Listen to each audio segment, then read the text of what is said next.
Welcome to episode number 7 of the Men and Community podcast. On this week's episode, Matt and Carlo remind you that they are just regular people. Carlo shares his struggle with time and the feeling of failure, and Matt flexes his support skills. Thank you for being part of our community.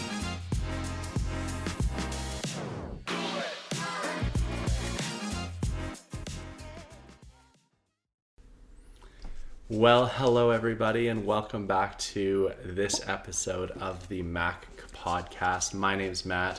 I'm here with Carlo, and we are really excited to come to you today with our next episode. Yeah, it feels like a really long time since we've recorded, and it kind of has been, almost a month. Yeah. So it's nice to be together here in this living room again. I don't think we've seen each other for quite a bit either. Maybe not since the last time we recorded. Like, I feel like that is shameful, but that might very well be what has happened. So yeah, coming together today is wonderful. We have all the things to talk about that we haven't talked about together in a while. So we're really excited to do that. And of course, to film and record another episode for you guys so that we can continue to create this great community around us. Absolutely. And today we really wanted to, in that general theme, make this a conversation. You know, part of the reason why we haven't seen each other in a month is it's been a busy month, a really busy month. Yeah. You know, both of us live at a pretty high level of busyness at a baseline, but I think it's been uniquely busy, at least for me. And so I think some of the conversations we're going to have today are really stemming from some of the things that we've experienced as a result of it being so busy this month. Yeah, and we've mentioned this a couple times in other episodes that we do this podcast primarily for our own benefit, right? Like, we love the fact that you guys listen in and that you engage with us and you provide some great feedback. And of course, we do this to try and give value out into the world, but we do it primarily for us. And it was kind of we always had these conversations already. These conversations are nothing new for our relationship, but the podcast has allowed us to, I think, articulate and explore some of these ideas a little bit further, because it's almost like a little switch that gets flipped when you know somebody's going to be listening to what you have to say. So, like you said, I think this episode's very much just going to be like a conversation between us, and we're going to try and wrap it all back into community. But yeah, this will be an interesting one, I think. Yeah, I agree. Yeah. Now, we just happen to be recording at the end of a workday, so I think for at least for me, this our card here is going to really help kickstart my brain into thinking and talking at the same time. Yeah. So I drew the first card here. It's going to make you think that I stacked the deck, because this is a really easy song for me and a harder question for you. Any guesses what the card is? What song would you sing at karaoke? Well, for me, I've got quite a list. In fact, I have a whole note on my phone dedicated to songs that I sing in karaoke. I think my favorite one is probably Piano Man by Billy Joel. I sung it at a karaoke night on our Costa Rica trip. And I have video. And, I really enjoyed performing that song, and hopefully others didn't hate it. So yeah, that's my go-to song right now. Yeah, that's fair. So I've never actually performed this song at karaoke, mostly because I can never find it. But it is Sharp Dressed Man by ZZ Top. I don't even think I know that song. That's fine. You can look it up after. That and Tush by ZZ Top. Is ZZ Top the dude with the big ZZ beard? Top are the guys that have the really big long beards and wear the really big hats. And I don't know why, but the vocal range of their lead singer, I can just play into that kind of slight raspiness and his really long notes really well. So it's just honestly one of my favorite songs to sing. It's very simplistic too. So like there's really only 3 or 4 verses that repeat the whole song. So it's not a difficult karaoke song by any means of the imagination, but you got to have the pipes for it. Yeah. So that would be it if I could ever find it. If we stopped going to like really obscure Chinatown karaoke shops in the middle of the night. All right, perfect. We'll have to start our own karaoke place that has ZZ Top. The only reason I knew the physical description of ZZ Top, by the way, because I clearly don't know their music, is I have this vivid memory of them being a cameo in this sitcom. That the only reason that you knew it was like a whole delusion or a dream that this main character of the sitcom was going through is because every time they entered or exited a room, ZZ Top was just like directing them through. It was very bizarre, and that's all I have to say about that. All right. I guess I should draw carding. All right. Obscure question. What would be a good addition to the human body?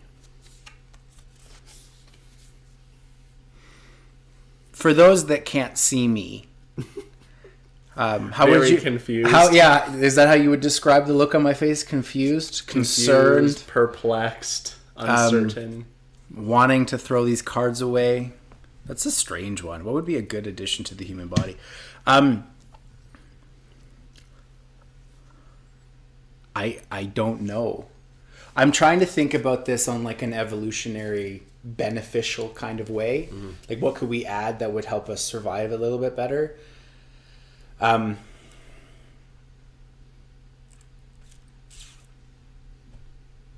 What would be a good addition to the human body? I think just the ability to go on less sleep. Like I know that's not the answer people are looking for. It's not a body part. But like, I don't know, the process that would allow us to sleep less and still function at the same level. Because I feel like that's the one major hindrance for human beings. Like we need sleep or we go cuckoo. So if we could sleep less and not be cuckoo, maybe would help us survive a bit more. I don't know. Interesting. Okay. What are your thoughts? I was going to go prehensile tail, but a very specific type of tail. A tail like Tigger, I think. So you can bounce on it? Not specifically bounce. Like bouncing would be cool too. But I'm prone to lower back injuries, and so sometimes it's not comfortable to stand or sit. And it would just be really nice to have Tigger's tail to just lean on, almost to create like a tripod for myself. So you know that they make like things like chairs that strap to you like with a belt and you can just sit down wherever is essentially what you're describing. Right, but it wouldn't be cool and springy and orange and black stripes. I could get you one and paint it orange and black striped and it's probably got a spring or two. Great, we'll talk about it. Okay, weird question. Yeah, away we go. Fantastic. So the reason I think that we started down this path of what we wanted this episode today to be about was, as I walked in, I think Matt looked at me and, how are you? Well, it's been a month. It's been a little bit of a struggle. And I think that one of the reasons that I wanted to talk about this today is because it was actually kind of funny. I think this articulates the point I'm trying to make. So my little sister, I've been playing a lot of video games with her husband, and she will walk into the room to like check on him. And of course that means that now I get to chat with my little sister a little bit more than I normally do because she's just in the room. And she got into playing this game called Don't Starve. Okay. It's one of my favorite video games of all time. And she got into it not because of me, she just found it. And the whole premise of the game is to survive as long as you possibly can. So eat properly, shelter, rest, all that kind of stuff. And it's a fun, cutesy kind of survival game. Well, she made it to like day number 12 and then died. And when you die, you restart from the very beginning. So she was saying how, like, I could just overhear her saying, I made it to day 12, and she was all happy. And I was, that's awesome. And then her husband goes, well, Carlo says he plays that game or used to play that game too. And she goes, well, what day have you made it to? And I think it was like day 676 or something like that.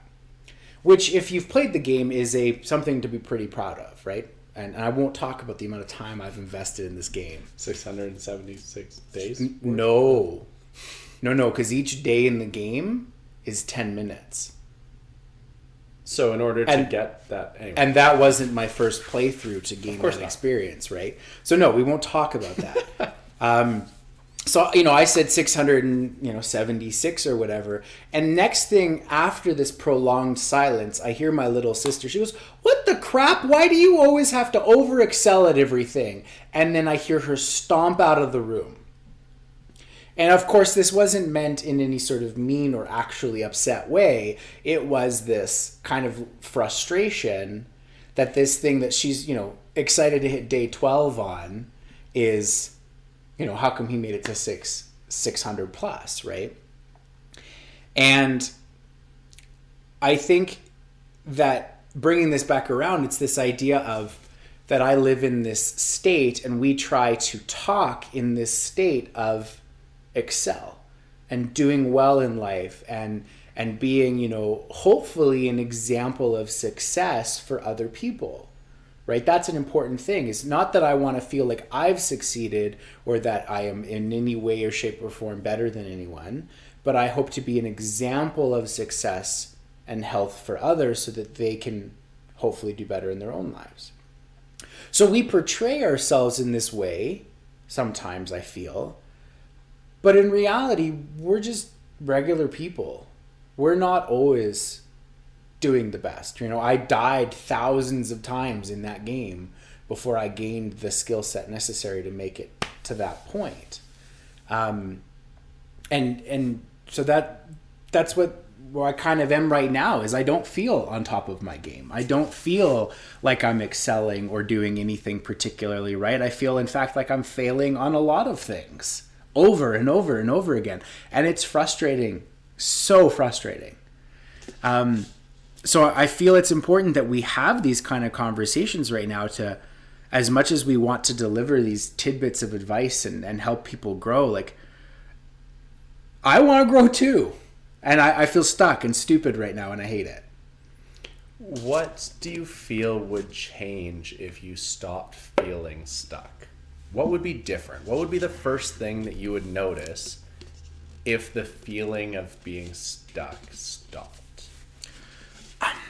That's a tough question to answer because I don't think the feeling of stuck is...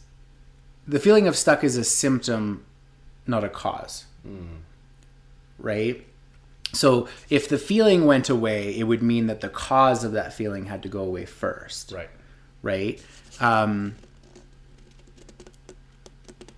So I think to reword the question, if the question was, if the thing that is making you feel stuck were to go away, how would your life be better? And I think really the only way to answer that, because that can be a tough one as well sometimes, is that I feel like life would feel smoother. It would feel like less of a challenge, right? Because when things aren't going well for you, you know, it's not like, you know, if let's say work isn't going well, you don't just feel crummy about that at work.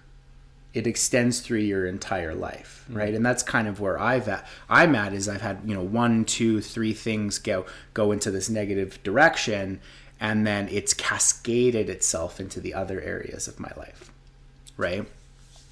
So when things are going well and that feeling of stuck is gone, I feel like just the clockwork nature of life falls back into place. Everything starts to feel smoother, and even those little wrongs, those little hiccups, they aren't as bothersome, right? They're more part of life. And don't get me wrong, I understand that this is just a regular flow of life, right? You have ups and downs, and this is just a down right now. It doesn't make it any less frustrating, though. So something really interesting that I noticed in the last 5 minutes is you've made 3 very, very direct but very independent references to time. You talked about the time spent doing things that you love. You talked about having some mechanism, some capacity so that you don't have to sleep, so that you can get more time. And then you just use the word clockwork, not necessarily within that context, but your brain is, to me, it's very obviously gasping for time, right? You're stretching to try to find more time. And I guess I'm curious, do you feel like a lot of these things are the symptom of not having enough time or not being able to spend the time that you want to achieve the results that you're after. Well, ladies and gentlemen, we have our episode has just concluded. Matt has psychoanalyzed me. That's a big part of it. It really is. You mentioned it. We both live really busy lives, and we fill our lives with all the things that, we try to fill them with as many things as we want to do, but we also have to fill them with things that are required of us to do. Right, and we've talked about this in a couple episodes, this idea that our communities don't stop expecting things of us when we don't feel like doing them. Right? We still have our responsibilities and our obligations, and perhaps that is a big part of it for me, is that I have this feeling of wanting to do certain things and spend time doing certain things, but there's an inability to devote that time to them.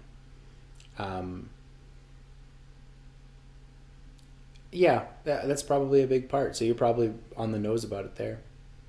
So we had a moment of technical difficulty. We're back, but we were talking about this idea of time and the pressure that time puts on us. And, the challenges, one of the things that I've been struggling with in the last few months is related to time, but opposite in a way to you. Well, not opposite, just different. I've been really having a hard time because right now in my work there is not a high level. There's a level of ambiguity with where things are at. So just for a bit of context, the work that I do is government funded, and so we work on 3-year cycles. And so right now our current fiscal cycle is up for renewal, and it's scheduled to be renewed at the end of this month, which for context is a week and a half from the day we're recording. And all signs are positive. Everything that you could possibly hope to know about whether or not we're going to be renewed is all trending in a positive direction. We've had great interactions with our partners within the government, really, really positive interactions across the board. Everything looks great. There's absolutely no reason to think that there would be anything but a positive outcome. The challenge, of course, is this has come with a lot of pressure, for me, because number one, I'm fairly new to the role, and so this is the first time I've ever gone through this process of renewing or being responsible for all the proposals and the renewal and all of these things.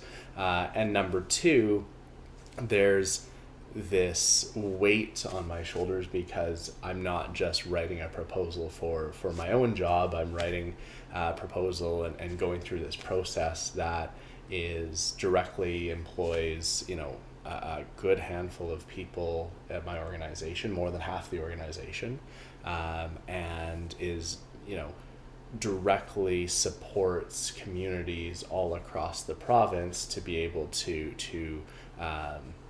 train their staff and be able to leverage different programming in their communities. So all of these things, again, have gone very, very well. But the ambiguity of not knowing what's happening at the beginning of the month has led me to this place where the beginning of the month just feels like this cliff. It feels like this fog that I can't see through. And I've been really having a hard time with it because to me, my ability to think strategically, to think into the future, to think in long-term terms, especially when it comes to my work, is something that's very, very sacred, that I pride myself in. And I just feel like I haven't been able to bring my brain to see through this fog. So when we talk about time, I feel like I haven't been able to see into the future, and I've been kind of, as opposed to stuck without enough time, that I've been kind of stuck in this moment, not being able to dedicate the time that I need to plan into the future and what our team and our program and our organization needs. And so that's been something that I've been having a really hard time with. And do you think that after you go over this cliff at the beginning of next month, do you think that this feeling will be alleviated, like regardless of the outcome? Or do you think it's just going to be replaced by a different feeling?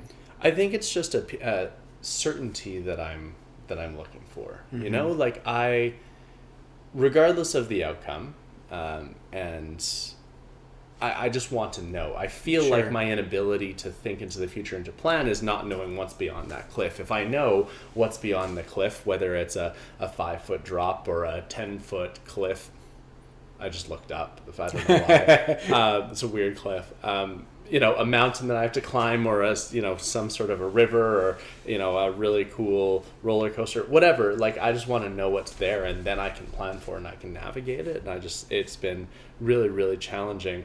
But a lot of the similar things that we're talking about the pressures that we feel to be there to support the people around us, and it has resulted in this feeling like an inability to actually do the things that I'm supposed to be doing, which, like, I don't think it's reality. And my guess is that these feelings of failure in your world are very much unique to you as well.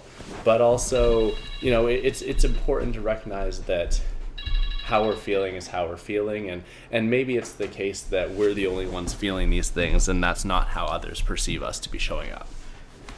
No, and I would agree with that part very much so. Like, to step into a position of leadership like both you and I have, it's because we thrive in that area, right? You're never put in a position of leadership if you can't handle it. So either you know you can handle it, or someone thinks you can handle it, and you end up in that position. So to be kind of encircled and wrapped up around this idea of I can't provide the leadership that I want to right now because of this uncertainty coming up for you, is frustrating. And I guess I would say that the leadership that you really need to give right now is different from what you're normally doing, right? Because everybody else knows in your organization knows that this deadline is happening, right? Yeah. So they know there's a level of uncertainty. They know, I'm sure, that you are doing everything you can to get things figured out and be as beneficial for everybody in the company as possible. So I think this feeling that you have of, not being as effectual as you want to be or normally are, I think is placed upon by yourself. I don't think anybody in the organization is going, well, Matt's a terrible leader until we get this figured out. And if they are, shake my hand. So yeah, and again, this probably extends back to myself. It's these feelings that we place on ourselves. I don't think that really anybody else does. I had a conversation with a mentor today. We talked about all sorts of things, including something that is really, really bothering me. And he just kind of looks at me and he goes, "Thank you for sharing all of that." He says, "I just needed to know where you're at." And I think that there's a lot of people in our lives that are just in that position. They just want to know where we're at, and we're afraid to tell them because we don't think we think we know the answer they want to hear, and we don't think we're able to give them that answer. Right? So you're afraid to be honest. Somebody asks you, "How are you doing?" And you go, "Oh no, I'm doing good." Or meanwhile, you're like halfway to tears half of the day. And but really, I think most of the time, if somebody asks you how you are doing, if you were just to say, "I'm not doing that great," nobody's gonna fault you for that. So, and I think for me, it's funny when we were talking about what we were going to talk about in this episode. The premise was challenges that communities face. That was kind of the initial title, and it's interesting because we've really shifted to talking about our challenges, but I think what is coming up for me right now is really how the communities that we're a part of can help support and bolster these things. And so in spite of me feeling all of these things, one of the major things that has helped get me through or is helping me process some of these challenges with the ambiguity are the people that I work with. And I'm so lucky. So you talk about that example of people asking how you're doing and either expecting the quintessential, oh, I'm great, you? But my team doesn't do that. Like, we very much are, I'm okay. Yeah. I'm great. Did you hear Pitbull's coming? Like, I'm having a great... This was a conversation I had with one of my team yesterday. How are you? Oh, I'm all right. I'm feeling sleepy. How are you? Pitbull's coming. And then the response was like, wow, you just gave me the jolt of energy and the laugh that I needed, right? So there's this really authentic dialogue. And when people say they're okay or they're not great, there's the validation, there's the prompting of, do you want to talk about it? And having a team and a group around me that has been able to have those authentic connections has made such a huge difference as I try to process these things. Because I think that when we, our default is to process these things in isolation so that we can be stronger for the people around us. But I think that when we're in circumstances where we can instead rely on the people around us, that actually puts us in a better position because we're allowing them to help us. And then we become better for it, and then we're better able to support them. And it's so interesting that you're articulating this, because this is actually one of the big struggles I'm having right now. I have found myself in a position where I don't feel, and unfortunately have been proved right in my understanding of not having anybody to lean on with some of the challenges I'm having. Right? So like, I obviously have some really great support through you and through several other friends and associates in my life, but unfortunately some of the struggles I'm having right now are very solitary. And I have tried talking to certain people about them, and it was unfortunately met with a lot of resentment. Even though these weren't problems I was bringing up about that person that I was talking to, they were problems in the same, like we all live and work in the same area. So I was trying to talk to this person with a shared experience, and it was met with hostility. And I think that's contributed itself to this feeling of alone that I have right now, and maybe not enough time because I feel like this responsibility that could and should be divvied up amongst many people has now fallen squarely and solely on my shoulders. And I'm having trouble reconciling how I'm going to do all of this while, still living the life and doing the things and having the responsibilities and all those kinds of things. So I think that's a tough one, and I think this comes back to this idea of why community is so important, right? Because one of the reasons we started this podcast was because we felt that after COVID there was this inherent lack of community and friendship for people, and it's I guess humbling to see that it. Unfortunately, even those that have really great community in their lives, and I'm saying me, I feel like I had great community in my life, there are still moments and there are still struggles that unfortunately you will still feel you can't overcome, even with all the great community around you. So then what happens next? In the past, when I've been hit with these kind of moments, the only real person that has really been able to pull me out of them is myself. And it takes a lot of hard work.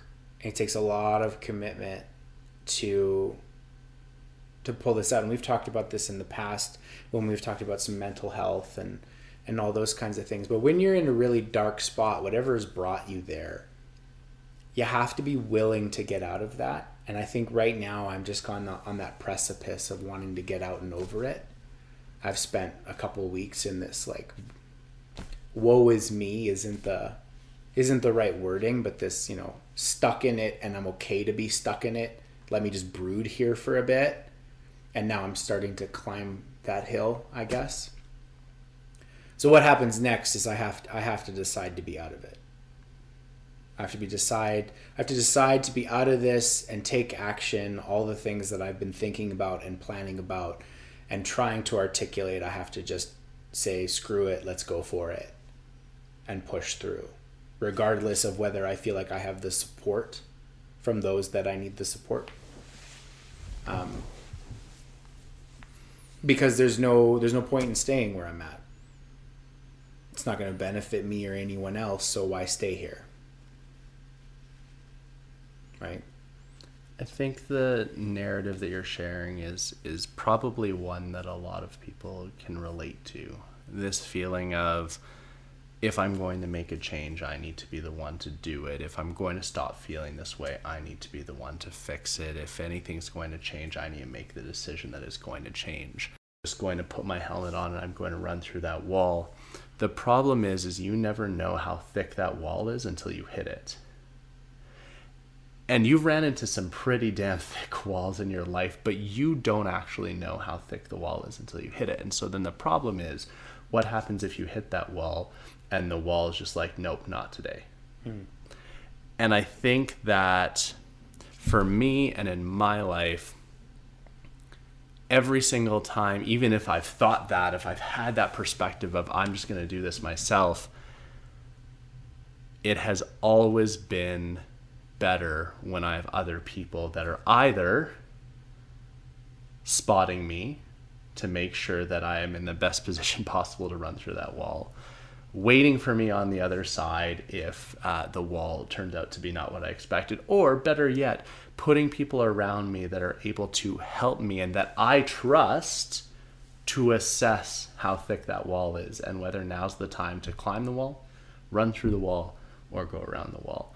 And I think that what I'm hearing from you is that, and it's so interesting that this is about community, this podcast is about community, but now we're starting to talk about this idea of like, what happens when we go into a place where we don't feel supported by the community around us. And I'm using air quotations for community because to me, if we don't feel like there's that support, it's maybe not a community, or maybe not the community that we need it to be.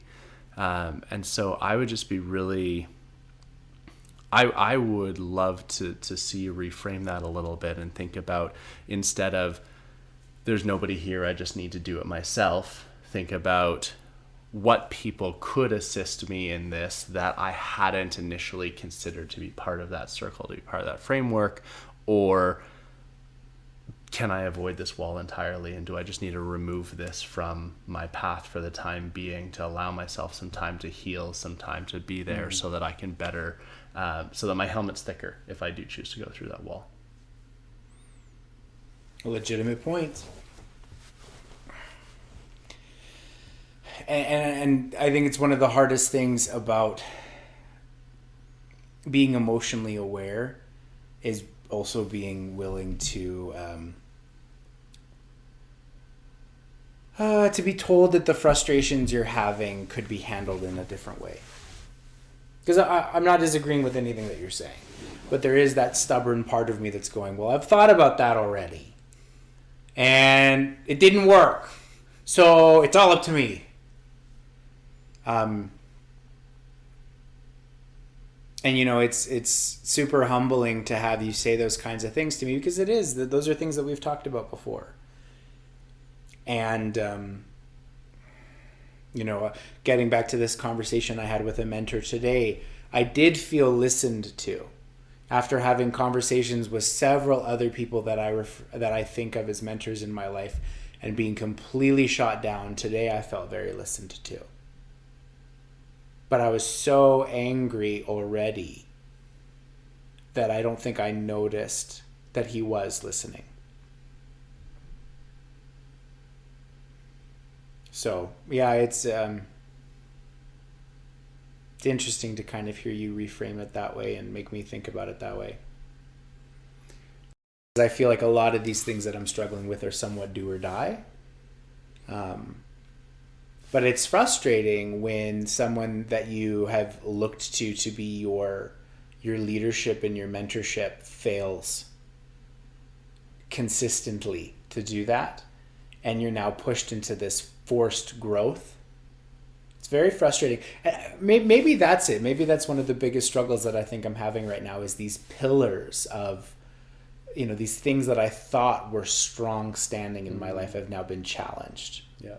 Right. And that is a difficult thing at any point in your life, when things that you try to rely on start to crumble around you.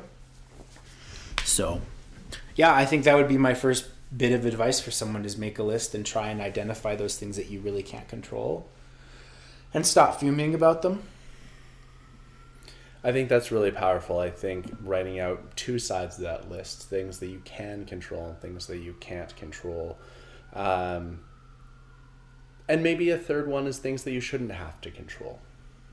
And I think there's a lot of things in that category for you that would kind of fit somewhere in the middle, to your point, things that you can control but shouldn't have to. And that's putting undue stress on you. I think that's really important. I also think it's really important to make sure that we're keeping track of things that we're proud of. Keeping a running list of things that we're doing all the time. Because when I'm feeling like I'm not measuring up, that I'm not achieving all the things that I need to do, one of the ways that I feel the most well is to actually go back and say, okay, here's my list of the things that I accomplished. And that really helps me continue to be in a place where I feel like I am making progress, even if it's not the progress that I thought I'd be making. Well, and that's a good point too. And it's so frustrating because I have always been a very habits-driven person, right? And one of my favorite habits is waking up in the morning, and while you're having your breakfast and having your coffee, writing 5 things of gratitude, right? And I have completely stopped doing that for the last little while. And it's not because I didn't want to. It's that, wake up in the morning and this feeling of dread and this feeling of frustration kind of seems to overwhelm you really quickly. And so I haven't been doing any of that. And you're right. And this is even something that I've made videos on, the celebrating the little wins. And I haven't been. And I get why. It's tough to celebrate your wins when you feel like all you're doing is losing.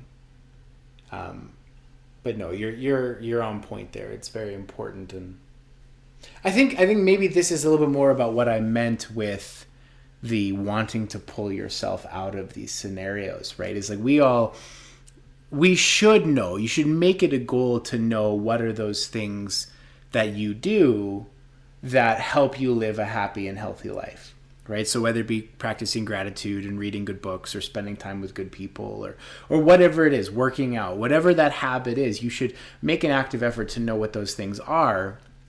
I don't know if you struggle with this, but I have a really hard time asking for help, right? So that even just the concept of calling you up and saying, hey, I know you're really busy. Can I steal you for 15 minutes just to talk about this is something that I have a hard time doing. And maybe the big lesson of this hardship that I'm going through right now is that I need to be willing to do that a little bit more, whether it be with you or someone else. So, thank you for sharing that. I'm feeling really grateful for you today because you've been really, really vulnerable, and we've really highlighted some things that are playing a really, really big role in your life right now, and kind of put them on display. And so I'm really, really grateful for you for being that vulnerable. And it's a reminder to me that sometimes we just need to pick up the phone and call or text somebody. There's a couple other friends in my life right now that, quite frankly, I'm worried about. One, because I haven't heard from them in a long time, and this is someone that I'm used to talking to daily. And one who will reach out now and again, and just reached out again recently, and I just have this feeling that I need to spend some more time with. And you're right. People have a hard time reaching out and asking for help. And so one thing that all of us can do, I think, is just pick up the phone proactively, even if we don't suspect anything, just to say, hey, how are you doing? And then that helps normalize those phone calls or those texts that might be a little bit more challenging. Yeah. So thank you for being so vulnerable today. It wasn't planned. Definitely was not planned. No, but and my sense of gratitude to echo is that you're here for me when I need to be, because I know that this conversation would have happened even if the mic wasn't going. And thank you for being. I'm grateful for the fact that our friendship is secure enough that you can say the hard things to me, because nobody else seems capable of doing that for me. So it's nice to have somebody in my corner that is able to say, hey, listen, like, I get that you're feeling this way, but also let me challenge you, because I think you need to reframe your mindset a little bit. So I'm grateful for that today from you. You're very welcome. Yeah. Well, this has been Therapy Corner with Matt. Matt's right. As we bring this episode to a close, it is very, very difficult to be vulnerable in this way, right? Like, it may be just me and Matt sitting here, but you better believe that, I am feeling this omnipresence of everybody that will listen to this episode. And it's difficult to sit here and talk about the challenges that you're having, especially sometimes when it feels a little one-sided. Like, there's moments during this conversation where I'm going, well, here I am airing my dirty laundry, and here's ever stoic Matt in his Raptors jersey, Mr. I have the answer to everything. But that's not the case, because you and I will, swap these moments back and forth all the time. Awesome. Thank you guys for joining us, Men in Community, on all your social media platforms, Instagram, TikTok, YouTube Shorts. Of course, you can view us in full video on YouTube or on your favorite podcast platform. If you listen to us on Spotify or Apple Music, can you please leave us a rating and a review? It helps a lot. We've been getting some really great feedback from people and starting to see some of those reviews come in. But the more that we get, the more we can reach people, and that's kind of the goal here.